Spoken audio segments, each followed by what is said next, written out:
The 2026 total solar eclipse begins with a geometric anomaly. Because the path originates near the North Pole, the moon's shadow touches down for the first time at midnight, creating totality in the middle of the Arctic's 24-hour day. This map tracks the trajectory of the shadow as it races south at over 2,000 miles per hour. It crosses the east coast of Greenland and the west coast of Iceland, before making a sharp left turn toward the northern coast of Spain. Within the path of totality, the environment changes rapidly. The temperature drops by several degrees in minutes, the wind shifts, and a 360-degree sunset appears on every horizon. Local wildlife reacts to the sudden absence of solar radiation. Birds stop flying, and animals begin their nesting rituals, responding to the false dusk as if night had arrived hours early. However, ground-based observation relies entirely on the local climate. As teams in Iceland discovered, even a single layer of cloud cover can effectively block the sun at the moment of alignment. While the ground experience is physically striking, the risk of weather interference forces researchers to move their instruments vertically, rising above the clouds to ensure a clear view of the solar atmosphere. The first step up involves college students in Iceland launching weather radiosondes directly into the eclipse path to measure atmospheric changes. This cross-section shows the boundary layer collapse that occurs when solar thermal energy is cut off. Without the sun's heat, the rising air currents stop, creating a measurable change in air density and temperature that the student balloons track in real time.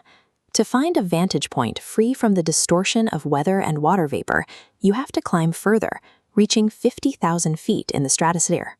At this altitude, NASA pilots operate specialized WB-57 aircraft, carrying high-resolution cameras that record the sun from above 90. These images show a direct contradiction in temperature. While the solar surface is roughly 10,000 degrees, the corona is millions of degrees hotter. Researchers study these moments to determine how energy moves from the sun's core into its atmosphere.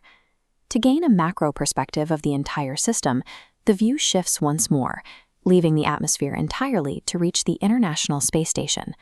From orbit, the experience is reversed. Instead of looking up at the moon, astronauts look down at Earth to see the umbra, a circular black void sliding across the planet's surface at thousands of miles per hour. Looking at the eclipse from a vacuum provides the ultimate context for the event, revealing the mechanical alignment of the sun, moon, and Earth without the interference of air or light pollution. Totality ends in a quick flash of Bailey's beads, as the shadow moves off the edge of West Africa and back into space. Mapping the structures within the corona during these few minutes allows us to model the solar wind. By observing how magnetic prominences twist and release, researchers can better predict the trajectory of energy traveling toward our planet. These solar storms, or coronal mass ejections, have the power to disrupt the modern world. Large-scale events can saturate our magnetic field, interfering with GPS accuracy, precision agriculture, and the stability of power grids on the ground. Understanding these storms is also a safety requirement for deep space missions. NASA uses this data to protect Artemis astronauts from radiation as they travel beyond the protection of Earth's atmosphere. A total solar eclipse provides a rare diagnostic opportunity for our home star. The observations made in 2026 will refine our models of the sun long before the next major shadow crosses the Earth in 2027 and 2044.